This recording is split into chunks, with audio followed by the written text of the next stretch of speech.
goddesses, there's princesses, there's wizards, but there's one hero that stands kind of head and shoulders with everybody else. And that is one called Maui. Repeat after me, Maui. Maui. That's everybody in the same position. Cash, need help? Are you making grape juice? You alright? Do not fall off. Alright, so Maui was very kolohe. One more time. Repeat after me, kolohe. That's how you say rascally or mischievous. You guys know anybody that's kolohe? Wow, you guys all sound kind of innocent, yeah? I can smell a kolohe in the air over here. Indeed, kolohe means rascally. She was Maui the mischief maker, Maui the trickster. Maui was also known for being very akamai. Repeat after me, akamai. You guys know anybody that's akamai? Standing up with a beard, hat. I had to put sunscreen on this morning. So akamai means smart. So he's Maui the clever, Maui the kolohe, Maui the akamai. Above everything else, Maui loved his mother. And his mother was the goddess Hina. And Hina was a kapa maker. You guys know what kapa is? Kapa is a kind of cloth that we would make from the bark of the wild cane or paper mulberry tree. Now in order to make kapa, what you gotta do is you gotta take these long skinny sticks of the wild cane tree, you cut them when they're kind of young, and then you strip the bark off those trees, and then you have these long skinny strips of bark. So you soak it in water for a few days, and then you pull it out when it's nice and soft and soaking wet, and you lay them on an anvil, one piece next to another, next to another. Then you take your ie kuku, your kapa beater, and then you pound the kapa into submission, binding the pieces together to go from these skinny strips to one nice wide piece of kapa, the bark cloth. But the kapa you have made is now soaking wet, so you gotta hang it up to dry. And here's where you come to the issue of the story. You see, back in the days of old, Kala, the sun up there in the sky behind the tree, back then he didn't behave like he does now, right? These days, he kind of takes a long walk across the sky. Even at there's time enough for us to do all the things we want to do, to have our snacks and such. But back in the days of old, the sun was different. You see, the sun, he was very arrogant. He was very stuck up. He was very full of himself. Back then, the sun had many beautiful legs. And he loved to show off those legs of his. And the best way he knew how to do that was he would run across the sky as fast as he could. And as he was running across the sky, he would look down at the people below. And he would say, "Look at me! I'm the sun! I'm so fast and awesome!" And so the days were very short, and the nights were very long indeed. And the kapa, it never got dry. So one day, Maui's mother, Hina, she went to her son, and she said, "Maui, what is wrong with Kala? What is wrong with the sun? Doesn't he know if he runs so quick like that, he doesn't leave any time for all the work to be done? There's no time for our kapa to dry." And Maui, being the young man that he was at the time, like some of you here, he thought to himself, yeah, there's no time for me to play. There's no time for me to fly my lupe, to fly my kite. And he looked up at his mother and he said, "Mother, somebody must do something to change the sun's ways. And I know just the person. I will be the one to get the sun to slow down." Now Maui, as we know, he's very kolohe, yeah? And he was no small bit arrogant himself.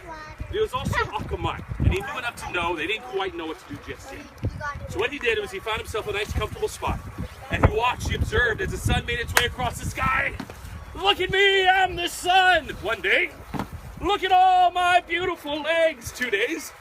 "I am so fast and awesome!" And after 3 days, he came up with a plan. And he went out and he collected coconuts. And he took these coconuts and he husked them on a stake, pulling them apart. And he took the fibers from inside those coconuts and he spun them together to make strings. And he took those strings and he braided them together again and again and again to make himself a nice big thick kola, a rope, with which he fashioned himself a lasso to catch the sun. And then he made his way up into the Kuahivi, up into the mountains. And there he found himself a nice big sturdy tree. And he broke from that tree a nice big sturdy branch. And from that branch he fashioned himself a nice big sturdy ko'o, a club with which to convince the sun. And then he made his way up to the mountain called Halekala, the mountain whose very name means house of the sun. And there he found himself a spot near the peak. And in the pitch black, still, silent darkness, he hid himself away. And he waited, patient, until suddenly, pow, the sun burst forth. "Look at me, I'm the who is tying me up? Don't you know who I am? I'm the sun, and I'm awesome." And there at the end of the rope was Maui. And Maui said, "It is I, Maui, son of Hina. I am here to get you to slow down. When you run so quick like you do, you don't leave any time for all the work to be done. There's no time for my mother's kappa to dry. And there's no time for me to fly my kite. So will you do it, son? Will you slow down? And the son looked down at Maui, and the son said, never! I'm not gonna help you, little man. I'm the sun. And like I said, I'm awesome. So Maui took that club of his, and he swung it above his head, and pow! He negotiated with the sun. And some of the sun's legs fell away. And the sun said, ah, my legs! And Maui said, now, son, now will you do it? Now will you slow down? And the sun again looked down at Maui, and the sun said, never! I still have lots of legs. I'm still fast. I'm still awesome. I'm still not gonna help you. And Maui again took that club of his, and he swung it above his head, and pow! He renegotiated, and even more of the sun's legs fell away. And the sun said, ah, my legs! And Maui said, now have you learned your lesson, son? Now, will you just slow down already? And once more, the sun looked down at Maui, and the sun said, never!